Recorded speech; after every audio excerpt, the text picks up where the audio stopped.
Bonjour, chers frères et sœurs en Christ, dans la vraie paix que Sœur Jésus-Christ donne, mais que le monde recherche en vain dans la gloire, dans la richesse, dans la célébrité et dans toutes ces choses qui ne concourent pas substantiellement à l'objectif pour lequel nous sommes ici sur terre, à savoir sauver nos âmes par la foi en notre Seigneur et Sauveur Jésus-Christ. Le menu de ce matin s'intitule Les passions. Et le texte principal nous vient du livre de Galates 5 au verset 24. Ouvrons nos Bibles et lisons Galates 5 au verset 24. Qu'est-ce que nous pouvons lire? Nous lisons Galates 5, verset 24. Ceux qui sont à Jésus-Christ ont crucifié la chair avec ses passions et ses désirs.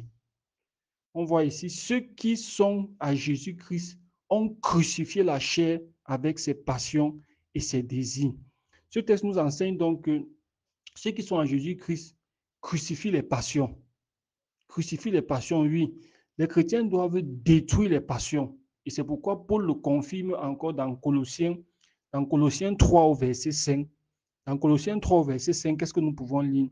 Nous lisons, faites donc mourir les membres qui sont sur la terre, l'impudicité, l'impureté, les passions, les mauvais désirs et la cupidité qui est une idolâtrie.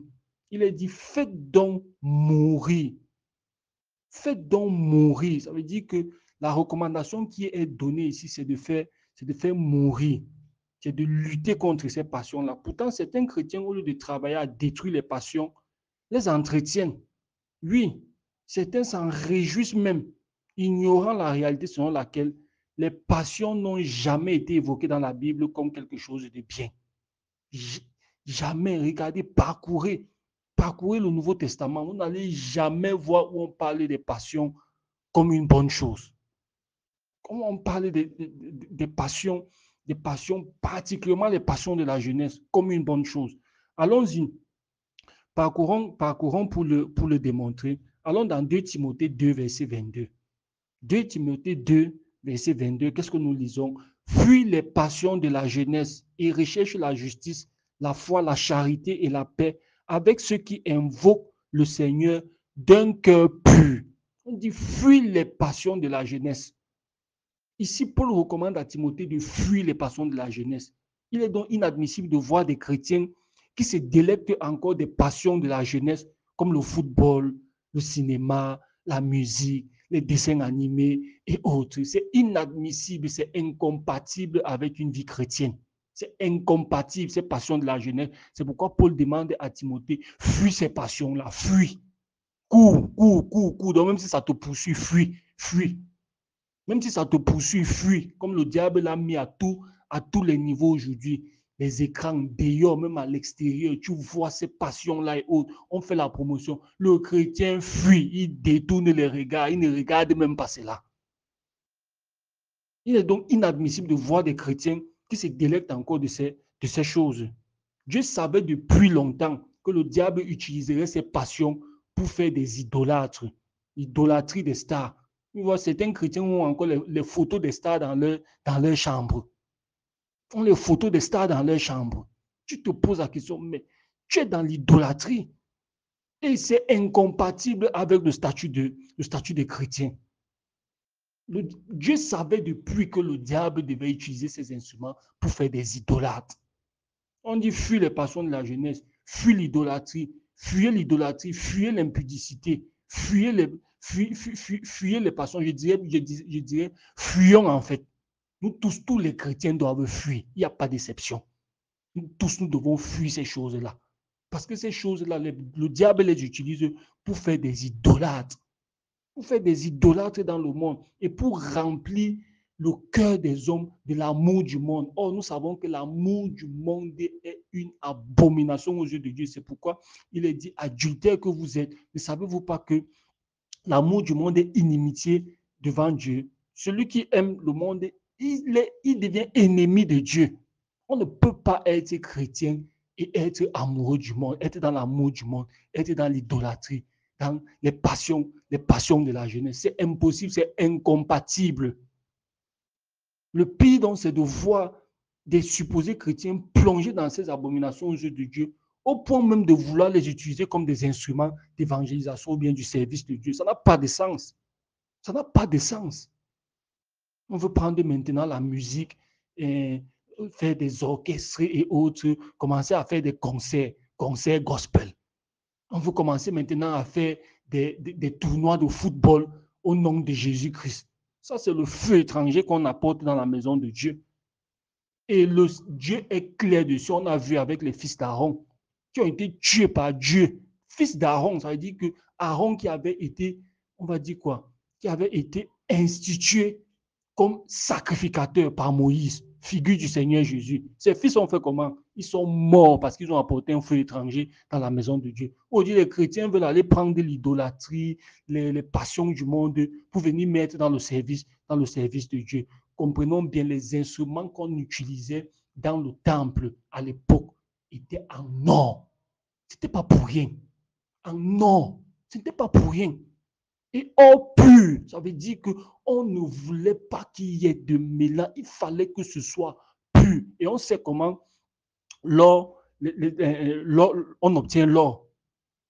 On obtient l'or par épuration. Ça veut dire qu'on le met au feu, on brûle toutes ces impuretés. Certes, ce message peut choquer certains, mais c'est une manière de vous brûler.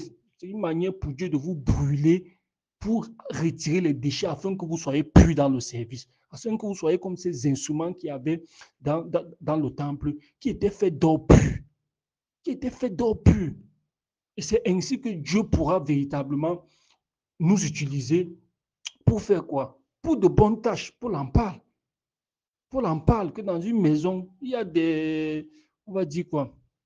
Il y a des assiettes, il y a des instruments qui ne sont pas de bonne qualité, qui sont en bois, mais il y a d'autres qui sont de matières précieuses. Et c'est comme ça, un chrétien qui se préserve des mauvaises choses, qui se préserve de l'amour du monde, Dieu l'utilisera pour des tâches merveilleuses. Ce n'est pas qu'on prend les choses du monde, on met et on commence à dire qu'on va servir Dieu, on va servir Dieu avec. Non, Dieu va nous brûler, il va nous consumer. Et c'est comme ça que malheureusement, beaucoup vont croire qu'ils sont en train de servir Dieu, alors que Dieu ne les connaît même pas. Un peu comme le Seigneur Jésus disait, que beaucoup diront, Seigneur, Seigneur, n'avons-nous pas fait telle chose à ton nom? N'avons-nous pas prophétisé en ton nom? N'avons-nous pas dit, je ne vous ai jamais connu, vous qui commettiez l'iniquité. Jamais. Beaucoup seront surpris demain. Oh Seigneur, on a fait des choses pour toi, on a fait des concerts, on a fait des tournois de boxe et autres à la gloire de ton nom. Je me dis que moi, c'est un feu étranger, je ne connais pas cela. Je ne connais pas cela. C'est pourquoi Dieu avait consumé, avait tué les fils avait tué les fils d'Aaron. Pourquoi? Parce qu'ils sont venus avec un feu étranger. Et beaucoup viennent avec les passions pour essayer de travailler dans la maison de Dieu. Ça n'a pas de sens. Ça n'a pas de sens. Détachons-nous de ces choses-là, de ces passions. Fuyons les passions de la jeunesse, comme Paul le recommande à Pierre. Dieu a tué les fils d'Aaron à cause de cela. Ce sera pareil aussi pour tous ceux qui veulent servir Dieu en prenant les passions de la jeunesse. Oui, ces choses sont tellement abominables aux yeux de Dieu que voyons bien que Dieu qualifie même de païens ceux qui par la convoitise s'attachent à ces choses. On peut lire cela dans 1 Thessaloniciens 4, verset 4. Allons dans 1 Thessaloniciens 4, verset 4, pour voir comment Dieu estime que ceux qui se livrent à ces choses-là, ils ne le connaissent même pas. Ils ne le connaissent pas. Ce sont des païens. Et malheureusement, beaucoup sont des païens, mais ils pensent qu'ils servent Dieu. Oui, c'est des erreurs qu'on a commises dans le passé. On marchait, on pensait que non, on servait Dieu dans les passions de la vie, jusqu'à ce que Dieu vienne nous brûle. Du moins, il brûle les impuretés en nous pour dire que tant que vous n'enlevez pas ceci, vous ne pouvez pas entrer pour servir dans mon temps. Il faut d'abord brûler, il faut brûler cela. Il faut brûler cela. Oui, il y a des endroits où on ne peut pas servir, particulièrement lorsqu'on regarde des endroits comme le Saint des Saints. Non, les instruments doivent être purs. Les instruments doivent être purs. Aujourd'hui, on voit des chrétiens qui se sont tellement précipités, se mettre des titres devant les noms. Et c'est comme ça qu'ils égarent un grand nombre. C'est comme ça qu'ils égarent un grand nombre. Et c'est pourquoi la parole de Dieu nous dit que les jeunes convertis ne doivent pas diriger. Oui, il faut une certaine maturité là. C'est-à-dire que tu marches, Dieu te reprend, il t'enlève telle chose, il enlève telle chose. Après, il se dit, bon, maintenant, tu peux ne pas perdre mon peuple, mais l'amener vers la perfection que j'attends de lui. C'est pourquoi nous ne nous précipitons pas. Nous ne nous précipitons pas. Et soyons dociles, laissons Dieu brûler ce qui n'est pas de lui en nous. Allons, regardons dans 1 Thessaloniciens 4, verset 4, il est dit quoi? Ce que je prends juste la partie qui nous intéresse pour que l'enseignement ne soit pas long. Ce que Dieu veut, en fait, Paul est en train de parler de ce que Dieu veut des chrétiens, c'est qu'ils se sanctifient, en fait. Et il dit, c'est que chacun de vous sache posséder son corps dans la sainteté et l'honnêteté, verset 5, sans vous livrer à une convoitise passionnée, comme font les païens qui ne connaissent pas Dieu. Oui, comme font les païens qui ne connaissent pas Dieu. C'est-à-dire que ceux qui se livrent aux convoitises, aux passions là, des convoitises passionnées. Non, dès qu'on voit un tel star qui porte telle godasse, non, on veut avoir la godasse là, la convoitise. Dès qu'on voit tel star qui a lancé une mode de vêtements, non, on veut aussi avoir le même vêtement. Et dès qu'une star commence à avoir les cheveux rouges, non, on teinte les cheveux. Les convoitises passionnées. Et ça, c'est la caractéristique de qui? De ceux qui ne connaissent pas Dieu. Il ne faut pas se mentir, il ne faut pas commencer à dire, oh non, Dieu, certains trouvent même des versets bibliques. Dieu ne regarde pas, Dieu regarde au cœur, il ne regarde pas. Ah. Dieu dit ici dans 1 Thessaloniciens 4, verset 5, sans vous livrer à une convoitise passionnée, comme font les païens qui ne connaissent pas Dieu. Ça veut dire que ceux qui se livrent à ces choses, ils ne connaissent pas Dieu. Ce sont des païens. Dieu les considère comme des païens. Qu'ils aient été baptisés ou qu'ils aient été, je ne sais pas, il les considère comme des païens. Pourquoi détachons-nous de ces choses? Fuyons ces choses. Fuyons ces choses. Soulignons bien que le passage dit qu'ils se livrent eux-mêmes. Ça veut dire que ce n'est pas une histoire, ils se livrent eux-mêmes, ce qui implique qu'ils ont la responsabilité de fuir cela. Mais ils refusent et par amour du monde, ils s'y plongent plutôt que de fuir, comme Paul le recommande à Timothée en lui disant, fuis les passions de la jeunesse. Oui, le passage de 1 Thessaloniciens 4, verset 5, nous parle de quoi? Nous dit qu'ils se livrent aux convoitises passionnées. Ça veut dire qu'eux-mêmes, ils ont la possibilité de dire que non, c'est vrai que ce n'est pas agréable aux yeux de Dieu. Mieux j'arrête. Non, mais eux, ils préfèrent se livrer. Et ils se livrent parfois par quoi? Des raisonnements. Ah, frère, il faut laisser. Ah, ceci, c'est là. Donc, ça veut dire alors qu'on ne peut pas. Ok, livre-toi. Ok, livre-toi.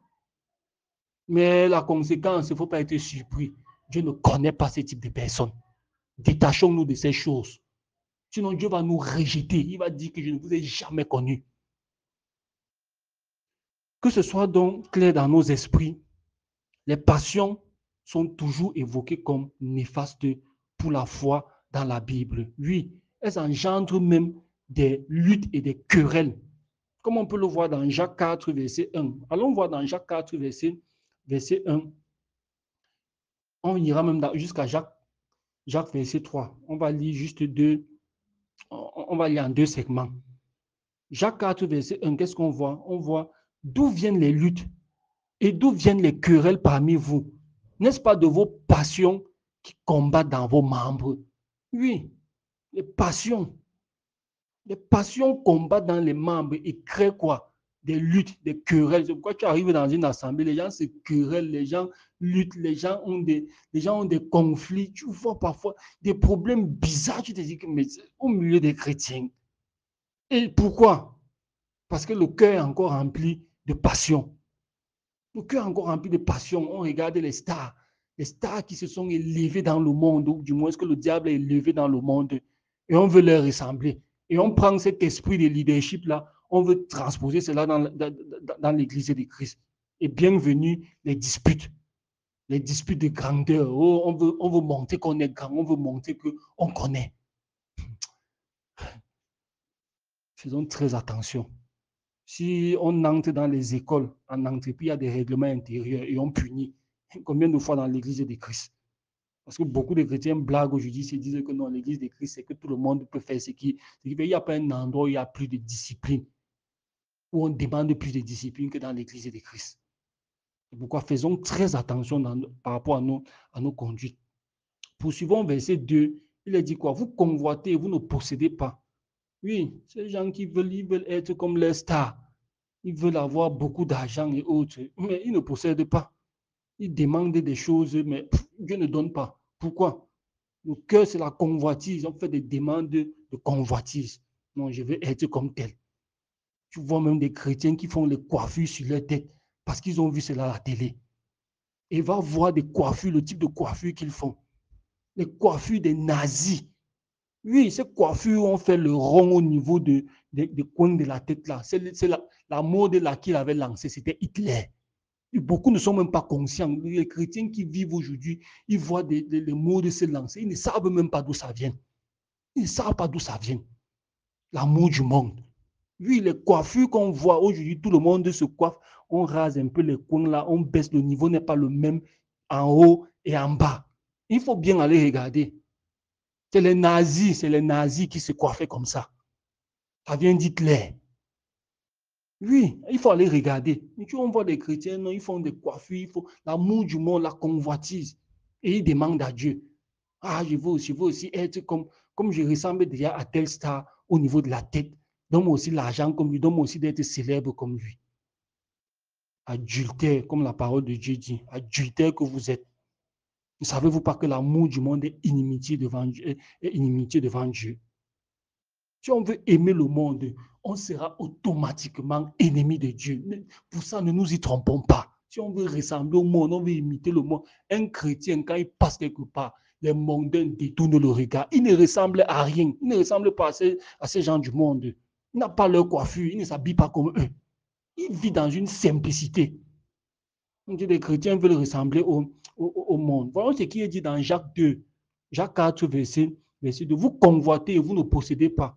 Vous êtes meurtriers et envieux. Oui, l'envie. On voit on voit les gens qui portent des habits, tel habit, on veut aussi porter. On voit les gens qui s'habillent, qui se coiffent d'une certaine manière, on veut aussi être comme ça. Envieux. Et vous ne pouvez pas obtenir. Vous avez des querelles et des luttes. Et vous ne possédez pas parce que vous ne demandez pas. Vous demandez et vous ne recevez pas parce que vous demandez mal dans le but de satisfaire vos passions. Oui, dans le but de satisfaire vos passions. On va faire la prière. Oh Seigneur, donne-nous de remporter ce concours de gospel. Donne-nous de remporter ce tournoi. Les convoitises, les demandes de convoitise. Ah, donne-moi d'être aussi comme un tel pasteur qui est dans les convois, la convoitise. Ah, je veux aussi rouler dans de grosses voitures. La convoitise. La convoitise. Un chrétien, il regarde les choses de ce monde comme de la boue.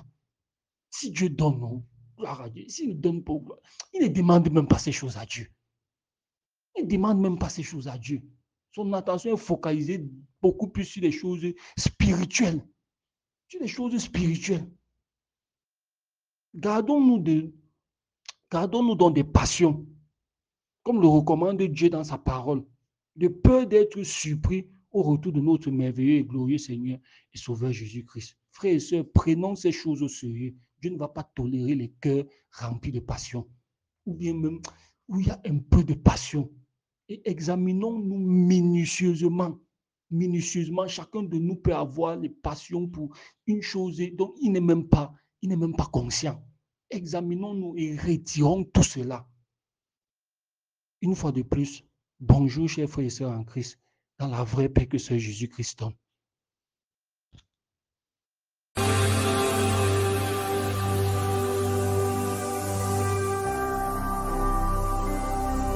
Jésus-Christ TV, vous connaîtrez la vérité et la vérité